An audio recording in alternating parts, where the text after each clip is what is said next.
Hello दोस्तों, नमस्कार। तो हम लोग जो है अब आपके 19 अगस्त के जो करंट अफेयर्स है उसको डिस्कस करने जा रहे हैं। तो चलिए हम लोग इसकी शुरुआत करते हैं।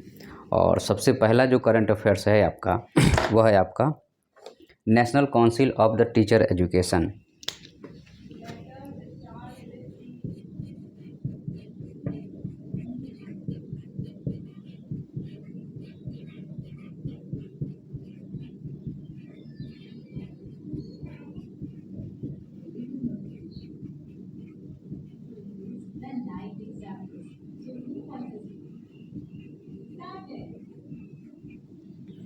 National council of teacher education इसको कहा जाता है NCTE।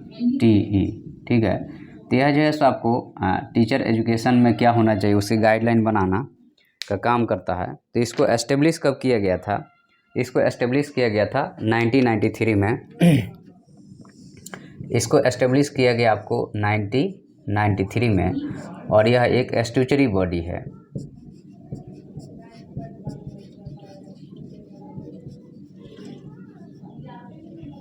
यह एक स्टैट्यूटरी बॉडी कहने का मतलब है कि पार्लियामेंट के बाई लॉ से यह बना है। ठीक है। यह एक स्टैट्यूटरी बॉडी है क्योंकि इसको किसने बनाया है? पार्लियामेंट ने बनाया है। और अभी ये जो है सो 28 जो है सो फाउंडेशन डे मनाया गया है।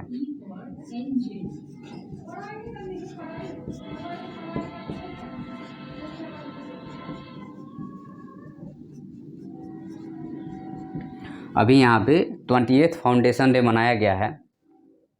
और इसका मेन काम क्या है? कोऑर्डिनेट करना है, रेगुलेट करना है, मेंटेन करना है स्टैंडर्ड जो है सो टीचर एजुकेशन में। मेन काम है इसका।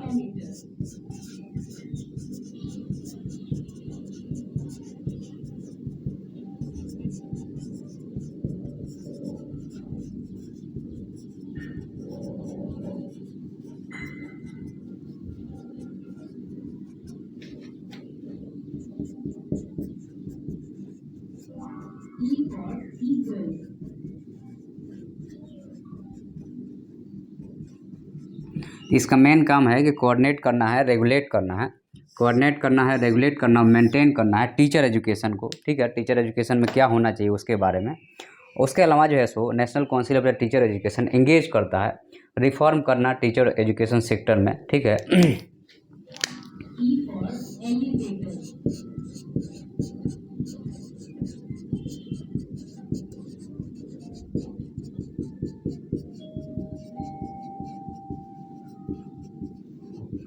टीचर एजुकेशन में यह जो है सो आपको रिफॉर्म करने का भी यह काम करता है। ओके। उसके अलावा जो है सो आपको एक प्रोफेशनलाइजेशन इसमें ले आने की कोशिश होती है। ठीक है। Put reform in teacher education और प्रोफेशनल पॉइंट ऑफ व्यू से।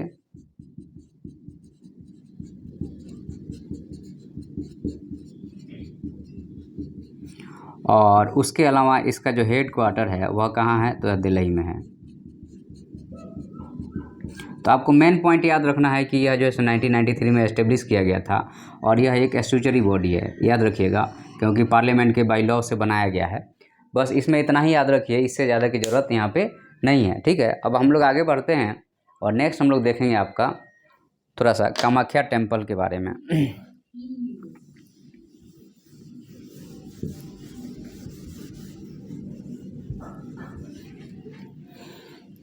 नेक्स्ट हमारा टॉपिक होगा आपका कामाख्या टेम्पल।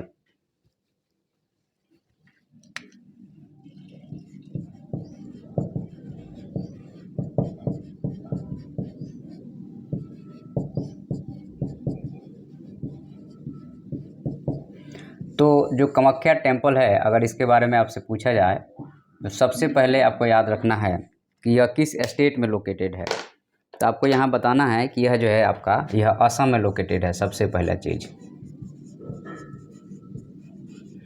और असम में तो लोकेटेड है, लेकिन असम में चूँकि असम एक हिली एरिया है तो यहाँ पे अगर कहा जाए तो वहाँ पे कौन से हिल में लोकेटेड है? तो नीलांचला हिल में लोकेटेड है।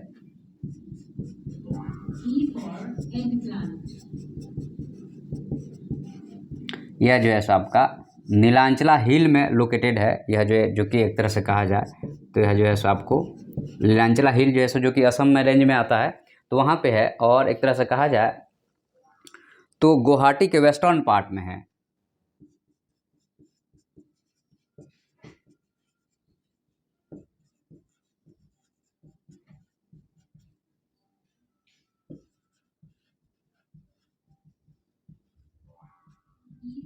गुवाहाटी के यह क्या है, वेस्टर्न पार्ट में यह जो है सो आपका लोकेटेड है। और यह कौन सी पीठ है, तो यह शक्ति पीठ है। तो एक तरह से कहा जाता है कि मोस्ट जो है सो ओल्डेस्ट जो है सो जो 51 शक्ति पीठ है उसमें से जो है सो यह मोस्ट ओल्डेस्ट है।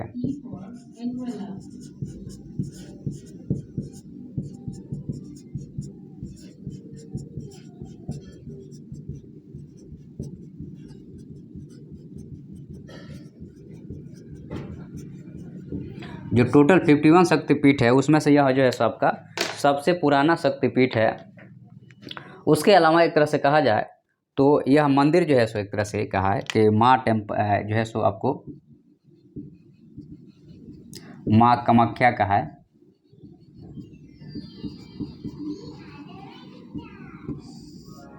ओके, यह मंदिर जो है सो माँ कामाख्या का है। अब यहाँ पे आती है बात कि यह मंदिर जो है सो किस स्टाइल में बना है। तो यहाँ पे कहा जाता है इसको कि नीलांचला स्टाइल, नीलांचला आर्किटेक्चर।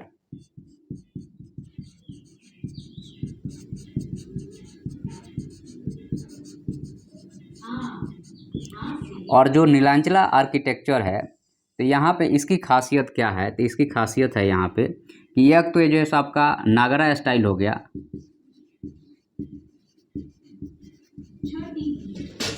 और साथ में यहाँ पे मुगल स्टाइल भी ऐड है। तो ये जो है सो आपका दो स्टाइल से मिल करके बना है, जिसको हम लोग बोलते हैं कि नीलांचला आर्किटेक्चर क्या है। तो नीलांचला आर्किटेक्चर अगर आपसे क्वेश्चन पूछता है एग्जाम में तो आप लोग ध्यान रखिएगा, यहाँ पे दो स्टाइल है। एक तो आपका हो गया कि नागर स्टाइल हो गया, और नागर स्टाइल के साथ में यहाँ पे मुगल का भी इसमें कुछ चीज़ें ऐड है, ठीक है। और यहाँ पे चूँकि हर साल जो है सो एक मेला लगता है, जिसको आप लोग याद रखिएगा।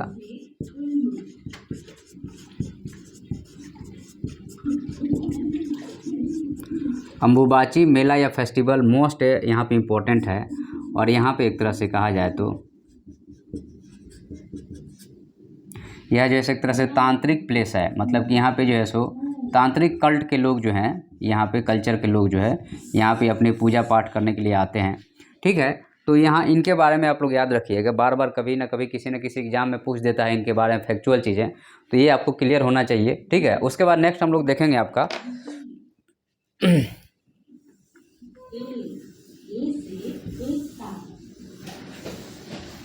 नेक्स्ट हम लोग देखेंगे यहाँ पे अटल भूजल योजना। ये क्या है भाई, अटल भूजल योजना क्या है?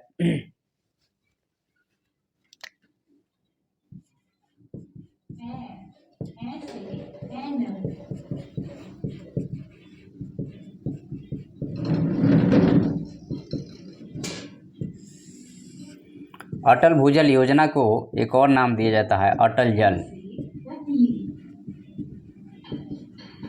तो अब यहाँ पे इस टाइप का जो करंट अफेयर्स है इसमें क्या पूछा जा सकता है। पहला तो ये पूछा जाता है कि जब भी कोई योजना लॉन्च होती है तो कौन सी मिनिस्ट्री के द्वारा यह चलाई जा रही है, यह पूछ लिया आपसे जाता है। तो ये आपको यहाँ याद रखना है कि मिनिस्ट्री ऑफ द जल शक्ति जो है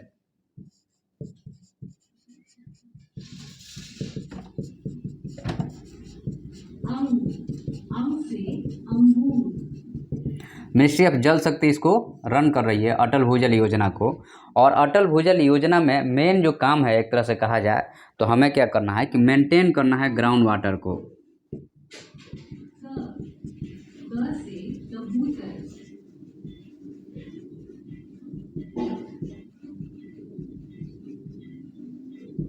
आपको क्या करना है, मेंटेन करना है ग्राउंड वाटर को, मेन इसका यही काम है। तो यह जो है सो एक तरह से कितने स्टेट में यह जो है सो अप्लाई किया गया शुरू में, तो शुरू में लगभग जो है आपको 7 स्टेट में अप्लाई किया गया है, जिसमें आता है आपका राजस्थान हो गया, हरियाणा हो गया, गुजरात हो गया,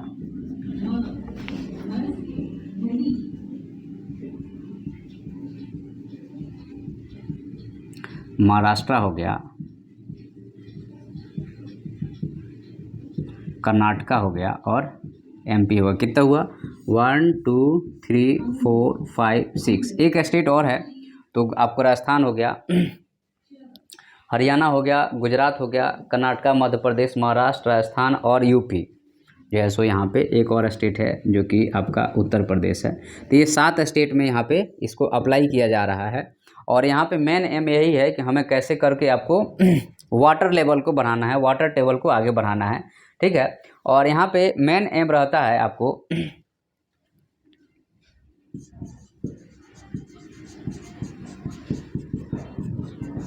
कम्युनिटी पार्टिसिपेशन हो,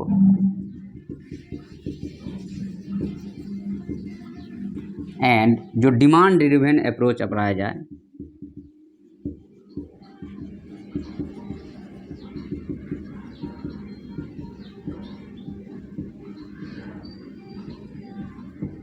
ठीक है। तो कम्युनिटी आपको पार्टिसिपेशन हो और डिमांड ड्रिवन अप्रोच हो, ये मेन इसका काम है। उसके अलावा जो है सो अभी क्या है कि ministry of the science and technology ने यहाँ पे फाइनेंशियल सपोर्ट दे रहा है आपको आईआईटी कानपुर का जो स्टार्टअप है उसको, ताकि वो स्मार्ट वाटर मैनेजमेंट टेक्नोलॉजी को डेवलप किया जाए।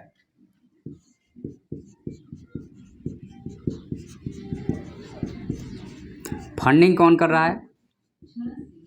Ministry of science and technology. किसको कर रहा है? आईआईटी कानपुर को। किस लिए कर रहा है? ताकि स्मार्ट वाटर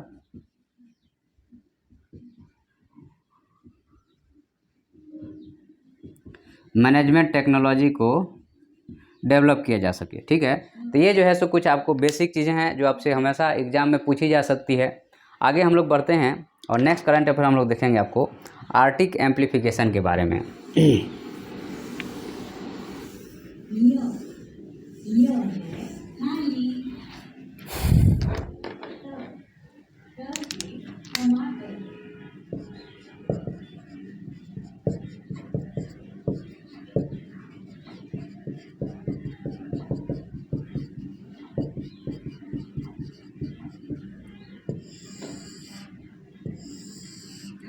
तो जो आर्टिक एम्प्लीफिकेशन है यह क्या है? तो देखिए आपका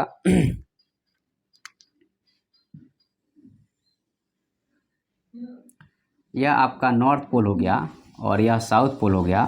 तो इसको हम लोग बोलते हैं आर्कटिक रीजन।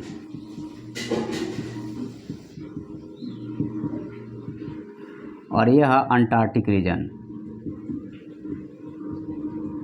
ठीक है। तो यहाँ पे चूंकि यह जो है सो आर्टिक ओशन जो है, ये जो है सो पोल के चारों तरफ से घिरा हुआ आर्टिक ओशन जो है, यहाँ पे क्या हो रहा है आज के डेट में कि टेम्परेचर जो है सो 4 टाइम बढ़ गया है अचानक से। तो ऐसा क्यों हुआ? चलिए हम लोग इसकी एनालिसिस पर शुरुआत करते हैं। तो यहाँ पे कहा गया है कि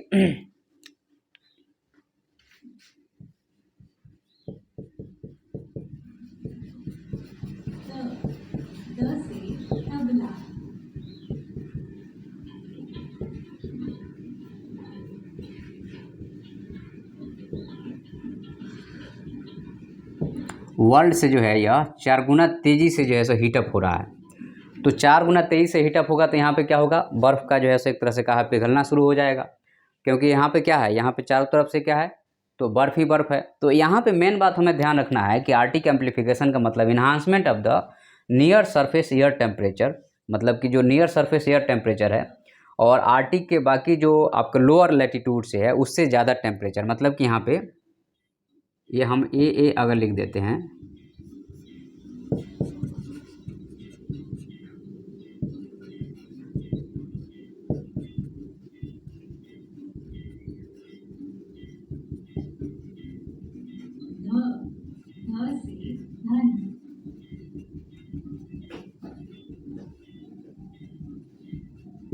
आर्टिक रीजन का जो टेम्परेचर है वह बहुत तेज़ी से जो है सो यहाँ पे मतलब वो हो रहा है, मतलब बढ़ रहा है। तो अब यहाँ पे आपको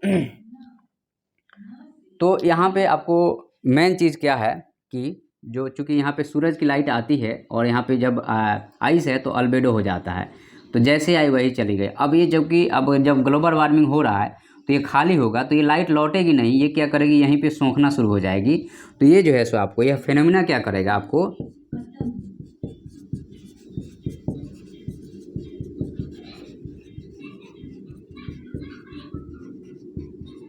और यहाँ पे आपको और ज़्यादा टेम्परेचर को इंक्रीज करना शुरू कर देगा, तो इसके कारण यहाँ पे बायोडाइवर्सिटी जो है वहाँ की उस पर फ़र्क पड़ेगा।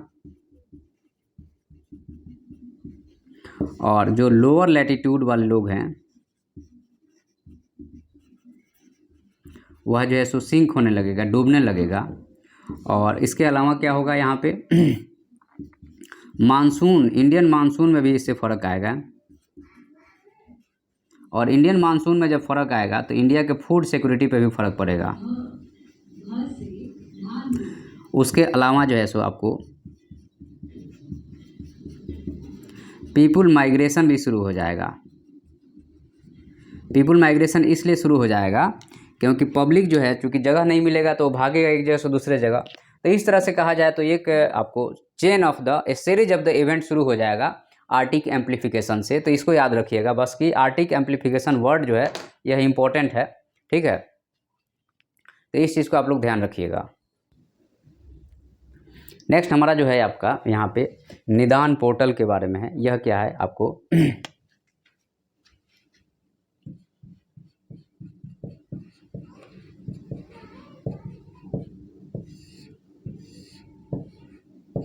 तो जो आपका निदान पोर्टल है आपका, तो national integrated database on arrested narcotic offender, ठीक है। नेशनल, ये पूछ देता है कभी कभार।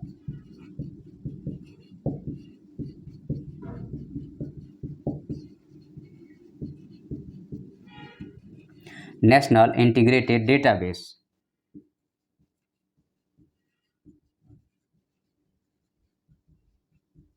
For national integrated database for arrested narcotic offender.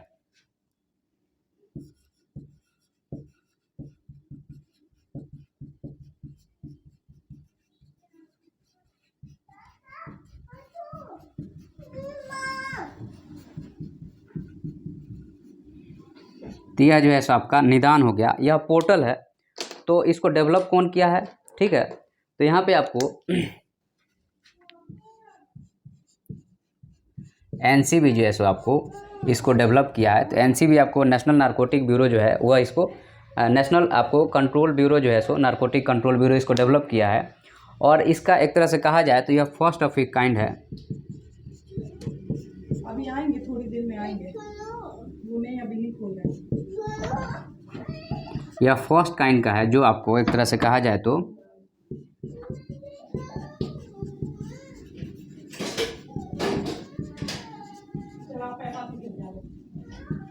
Integrate support किसको करेगा, तो आपको नारकोटिक्स ऑपरेशन में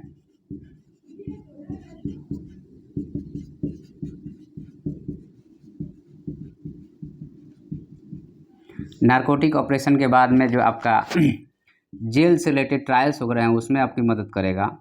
उसके अलावा justice system, criminal justice system में यह मदद करेगा।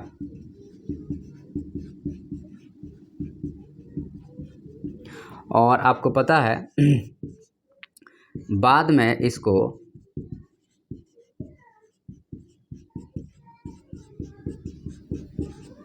CCTNL क्रिमिनल क्राइम ट्रैकिंग जो है सो आपका पोर्टल है, उससे बाद में इसको क्या किया जाएगा, जोड़ दिया जाएगा, इंटीग्रेट कर दिया जाएगा, बाद में ऐड कर दिया जाएगा दोनों को। तो इससे क्या होगा कि आपको डेटा जो है सो हैंडलिंग कैपेसिटी बढ़ जाएगी। अब बेहतर रूप से जो है सो चीज़ों को किया जा सकता है, ठीक है। नेक्स्ट हम लोग आगे बढ़ते हैं।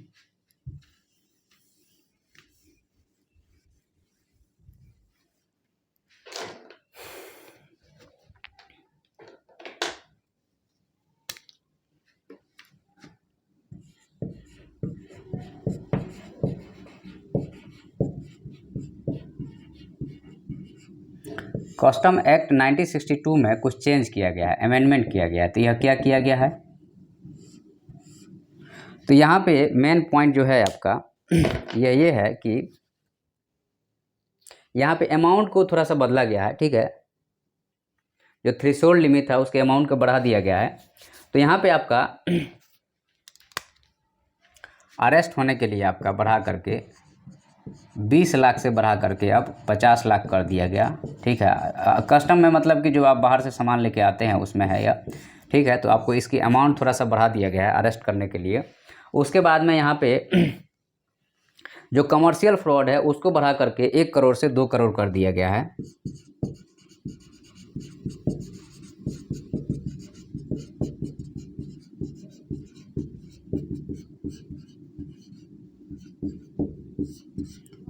एक करोड़ से बढ़ा के कमर्शियल फ्रॉड में अगर आप करते हैं तो आपको उसमें 2 करोड़ तक के लोगों को इसमें शामिल किया जाएगा। और यहाँ पे यह अप्लाई नहीं होगा, ठीक है। Offences related to the fake currency note हो गया, आर्म्स एक उसमें नहीं होगा, तो यह नॉट अप्लाई होगा।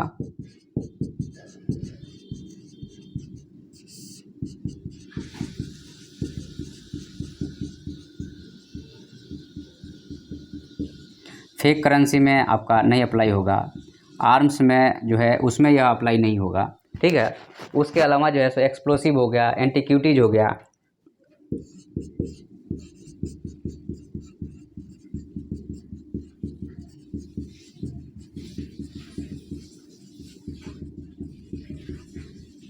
इसमें ये चीज़ें अप्लाई नहीं होगी, ठीक है। आगे बढ़ते हैं हम लोग।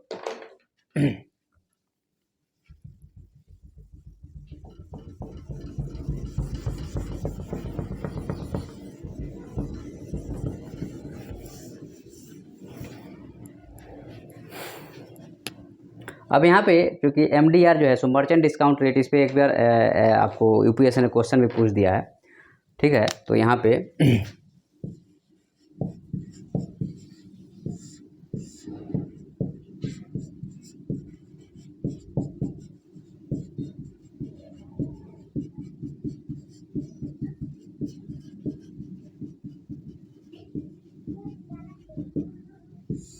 मर्चेंट डिस्काउंट रेट MDR, तो यहाँ पे इसकी गाइडलाइन जो है सो कौन तय करता है, तो इसकी चक्र यह जो है सो पेमेंट से रिलेटेड है, और पेमेंट का पावर किसके पास में है, जो है सो RBI के पास में है। तो आपको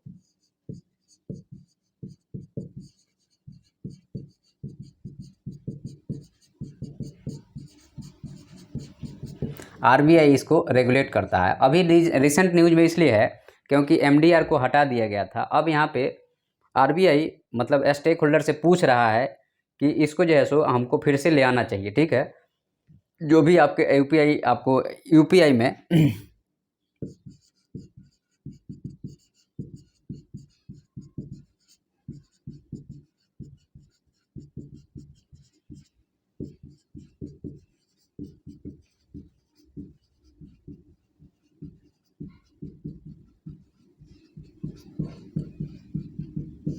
यूनिफाइड पेमेंट इंटरफेस में इसको रिटर्न या ले आने की बात कर रहा है यहाँ पे, ठीक है।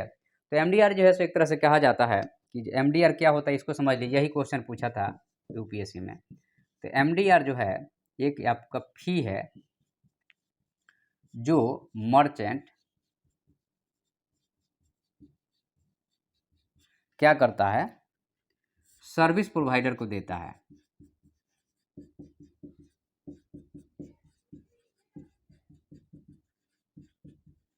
ठीक है। तो जो ये मर्चेंट है, मान लीजिए कि ये आप है, आपने 1000 का कोई शूज़ खरीदा, यह मर्चेंट है और यह जो है सो सर्विस प्रोवाइडर है। तो यहाँ पे मर्चेंट क्या करता है कि या तो अगर मान लीजिए कि इसको रिटर्न करना ही है, मान लीजिए कि पॉइंट ऑफ सेल मशीन से आपने कार्ड लगा पेमेंट किया, तो उतना चूँकि इससे सर्विस लिया तो इसको पेमेंट करना ही है। तो या तो ये इससे कहता है कंज्यूमर से कि तुम हमें कैश में दे दो, तो हमें ये पैसा नहीं देना पड़ेगा, या तुम ये पेमेंट करो। तो इसके कारण डिजिटल पेमेंट क्या होता है, रुकता है। डिजिटल पेमेंट पे इम्पैक्ट पड़ता है। लोग डिजिटल पेमेंट नहीं करके हार्ड कैश में, हार्ड करेंसी में पेमेंट करने लगते हैं, जो कि काउंट नहीं होता है।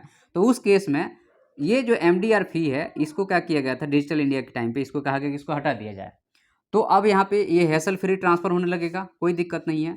अब यहाँ पे UPI में कहा गया कि जो है सो UPI में इसको लाने की बात हो रही है। तो यहाँ पे चूँकि MDR फी जो है वह 3 लोगों में डिवाइड होता है। वो 3 कौन कौन से लोग हैं, तो एक तो आपका जो है जो बैंक हो गया, जो सर्विस प्रोवाइडर में 3 लोग हैं,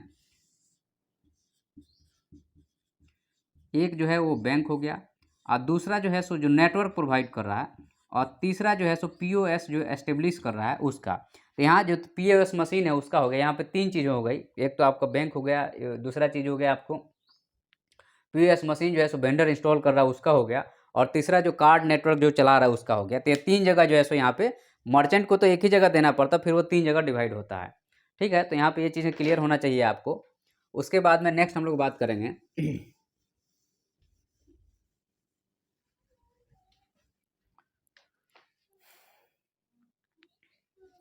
अब यहाँ पे आपको मोदी जी जो है सो 15 अगस्त को बोलते हैं कि हमें जो है सो 2047 का अपना टारगेट रखना चाहिए, ठीक है। आ रहे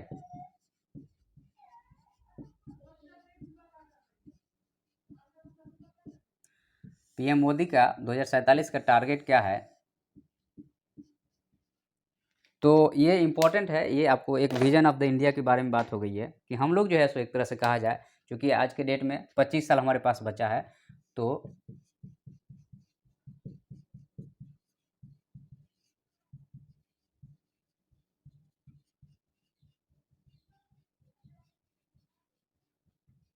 नेक्स्ट 25 ईयर में हम लोग डेवलप्ड कंट्री में जाना चाहते हैं या डेवलप कंट्री बनना चाहते हैं, ठीक है। तो यहाँ पे उन्होंने कहा कि इसके लिए जो है सो आपको पंच प्राण, ये क्या चीज़ है इसको थोड़ा समझ लीजिए। इसके लिए ज़रूरत है पंच प्राण की ज़रूरत है। और ये पंच प्राण क्या है, ये आपसे ऐसे में इसका खूब यूज कर सकते हैं आप, ठीक है।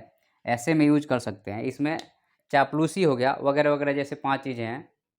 तो इसमें है सर्विलिटी, सबसे पहले है।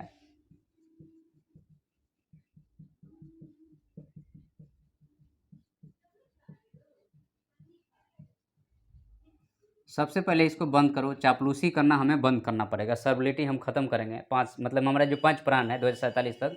उसके बाद में प्राइड एंड हेरिटेज, अपने जो है सो हेरिटेज जो हमारा है उस पर हम गर्व करेंगे, उसको और डेवलप करेंगे, ठीक है। प्राइड इन हेरिटेज हो गया, सर्विलिटी हो गया। नेक्स्ट हमारा जो हो गया आपका आपका यूनिटी पे हम फोकस करेंगे। जो हमारा देश का एकता है, अखंडता है, उसको हम बनाने की कोशिश करेंगे। और उसके अलावा जो है सो हमारी ड्यूटी है, अपना ड्यूटी पे हम फोकस करेंगे और ड्यूटी को मतलब फुलफ़िल करने की कोशिश करेंगे। तो ये जो है सो आपका मोदी जी का जो है सर्विलिटी हो गया, हेरिटेज हो गया, यूनिटी हो गया और ड्यूटी हो गया। इसको एक्चुअल में हम लोग कहाँ यूज़ कर सकते हैं, हम लोग इसको यूज़ करेंगे अपने ऐसे में हम बोल सकते हैं कि हमें सर्विलिटी नहीं चाहिए, हमें अपने हेरिटेज पे अपने प्राइड करना है, फिर हमारी ड्यूटी है उसको फुलफ़िल करना है। अब ये तो हो गया कि हमारा ये पंच प्राइड के बारे में बात हो गई। उसके बाद में हमें क्या करना है कि डेवलप्ड इकोनॉमी जो है सो ये सब फुलफ़िल करेंगे तो हम एक डेवलप्ड इकोनॉमी बनेंगे। तो हमें यह यहाँ पढ़ना क्या है कि हमें ये डेवलप इकोनॉमी होता क्या है इसके बारे में थोड़ा पढ़ना है। तो डेवलप इकोनॉमी में एक तरह से कहा जाए तो जो आपका परचेजिंग पावर होता है वह बढ़ जाता है। तो हम एक मिनट यहाँ पे देख लेते हैं कि डेवलप इकोनॉमी की अगर हम बात करते हैं,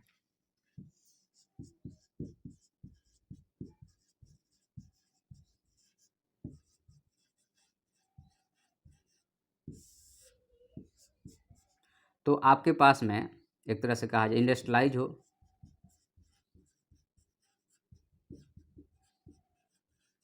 और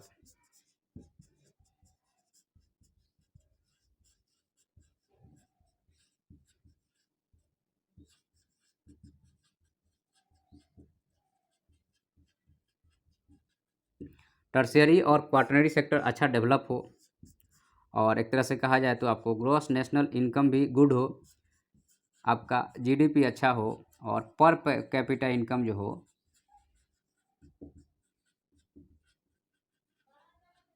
आपका $13,000 हो, ठीक है। तो ये जो है सो कुछ डेवलप्ड कंट्री के साइन है। तो हम लोग जो है सो आज के डेट में चूँकि हम लोग अपने जो ये 5 भौज है उस पर अगर हम काबिल रहते हैं तो हमें जो है सो आने वाले टाइम में हम लोग एक डेवलप कंट्री का टैग ले सकते हैं। ओके,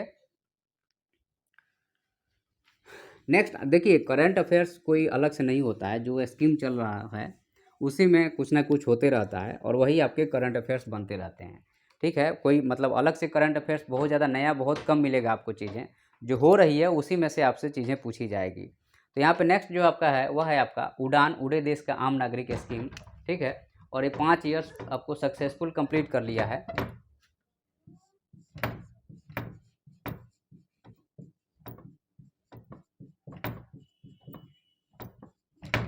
आ रहे हैं, एक सेकेंड रुको, आ रहे हैं।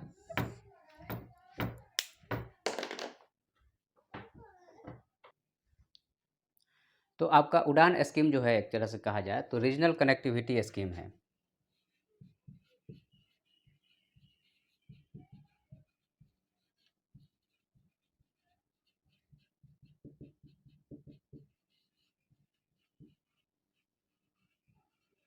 यह जो है सो आपका जो एक जगह से दूसरे जगह अगर फ़्लाइट से जाते हैं तो यहाँ पे रीजनल लेवल पे आपको फ़्लाइट नहीं था पहले, तो उसके लिए जो है सो एक तरह से कहा जाए तो पॉलिसी जो आया है national civil aviation policy 2016।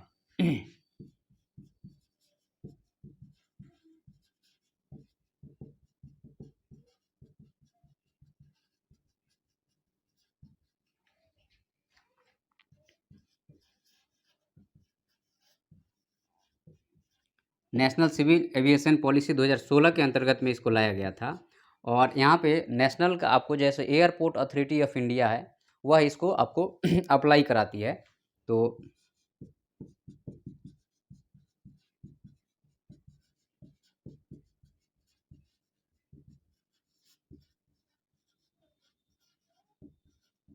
Airport authority of India इसको इम्प्लीमेंटेशन एजेंसी है जो इसको इम्प्लीमेंट करती है। ठीक है, तो इसमें आपको एक तरह से कहा जाए तो अलग अलग फंड है। रीजनल कनेक्टिविटी फंड हो गया, वायबिलिटी बोलते हैं कि आपको वायबिलिटी गैप फंडिंग हो गया। तो फंडिंग की बात किया जाए एक आपका वायबिलिटी गैप फंडिंग हो गया, और उसके अलावा जो दूसरा फंड है वह है आपका regional connectivity fund. Regional connectivity fund, तो इसमें क्या होता है कि जो एयरपोर्ट है, मान लीजिए एक बड़ा कंपनी बड़ा एयरपोर्ट लिया है तो उसके साथ में उसको छोटा एयरपोर्ट को भी लेना पड़ता है ताकि जो फ़ायदा है उसमें आपको मेंटेन हो जाए। अब यहाँ पे आपको एक तरह से कहा जाए तो यह जब शुरू हुआ था तो पहले ऑपरेशनल एयरपोर्ट 74 थे, आज के डेट में 141 हो गए हैं।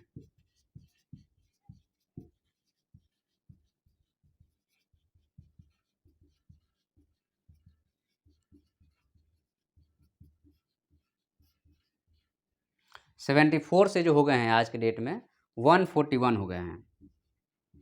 तो जो कि ऑपरेशनल एयरपोर्ट है, इसमें एक तरह से कहा जाए तो इसमें आपको उड़ान क्रिएट करता है, 3 फ्रेमवर्क जो है सो यह क्रिएट किया है। तो यहाँ पे आपको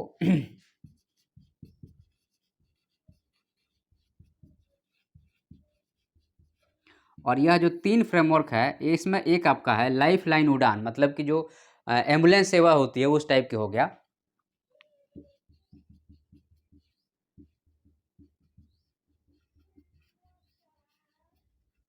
एक आपका हो गया लाइफ लाइन उड़ान हो गया।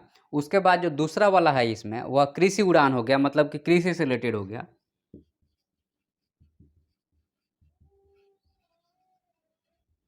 और जो आपका थर्ड वन हो गया, दिख रहा है कि नहीं आपको, हाँ, जो तीसरा होगा वह होगा आपको इंटरनेशनल उड़ान। ठीक है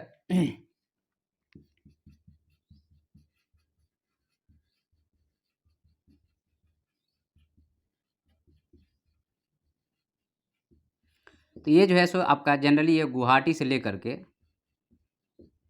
और जो आसपास के जैसे आपका अरुणाचल आपको भूटान हो गया, नेपाल हो गया, म्यांमार हो गया, ये जो है सो इंटरनेशनल उड़ान के रूप में इसको डेवलप किया जा रहा है। तो यहाँ पे आपका जो है सो उड़ान स्कीम के बारे में हमने यहाँ पर डिस्कस किया जो अभी ये न्यूज में था। उसके बाद नेक्स्ट आपका है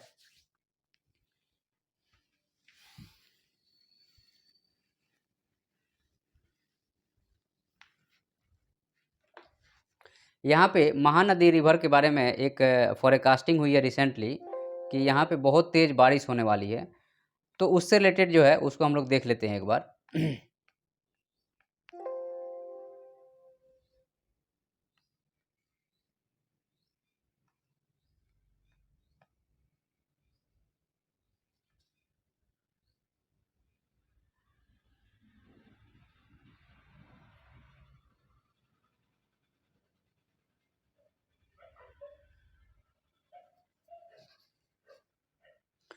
तो जो महानदी रिवर है, अगर हम इसकी ओरिजिन की बात करते हैं तो हम लोग एक्चुअल में क्या है, न्यूज ये है महानदी के आसपास जो आपका लो प्रेशर का सॉरी हाई प्रेशर का जोन बना हुआ है तो वहाँ बारिश हो सकती है। तो हम लोग वहाँ उससे नहीं मतलब है, हम लोग मतलब है आपका महानदी रिवर के बारे में।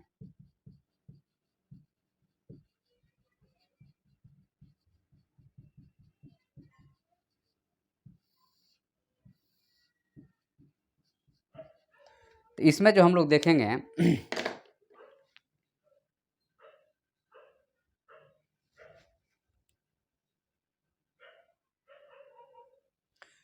तो यह जो है सो महानदी आपका थर्ड लार्जेस्ट रिवर है।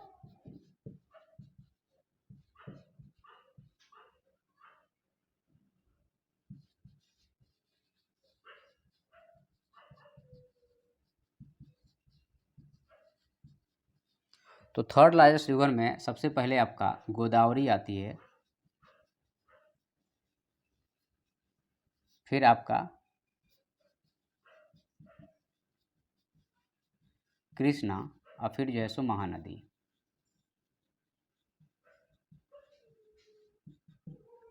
और यह जो है आपका पेनिनसुलर इंडिया की बात हो रही है।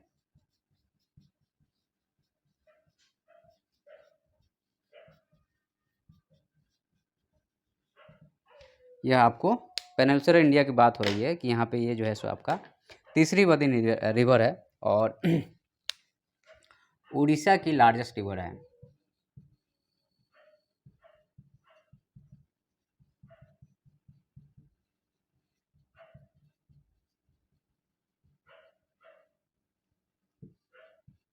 Largest river of Orissa, Orissa की यह बड़ी रिवर है। उसके अलावा इसमें ध्यान रखना है कि यह कहाँ कहाँ से फ्लो करती है, तो आपको छत्तीसगढ़ हो गया, मध्य प्रदेश, उड़ीसा, झारखंड और महाराष्ट्र। यह फ्लो जो करती है छत्तीसगढ़ हो गया, झारखंड हो गया, महाराष्ट्र हो गया, मध्य प्रदेश हो गया और उड़ीसा हो गया। इन स्टेट से यह महानदी फ्लो करती है। इससे कई बार क्वेश्चन भी बने हैं, ठीक है। उसके अलावा जो है सो आपको सोर्स की अगर हम बात करते हैं तो सिहावा इन बस्तर हिल से यह चालू होती है।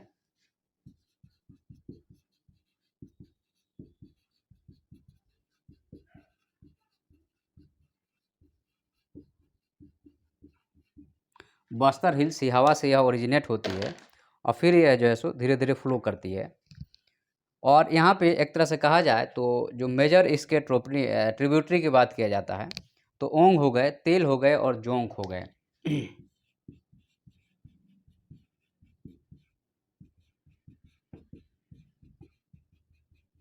ठीक है, ओंग हो गया, उसके बाद में तेल हो गया, उसके बाद जो है सो आपका जोंक जो है सो आपका।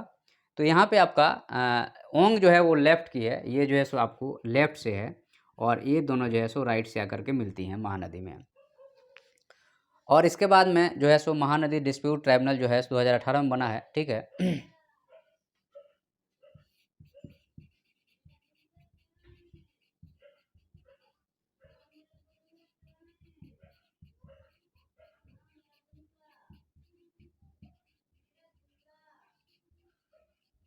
जो आपका महानदी रिवर का डिस्प्यूट को सेटलमेंट करने के लिए महानदी डिस्प्यूट ट्रिब्यूनल 2018 में बना है। सबसे बड़ा जो है सो सबसे लॉन्गेस्ट डैम की बात की जाती है उड़ीसा में, तो यहाँ पे हीराकुंड डैम है।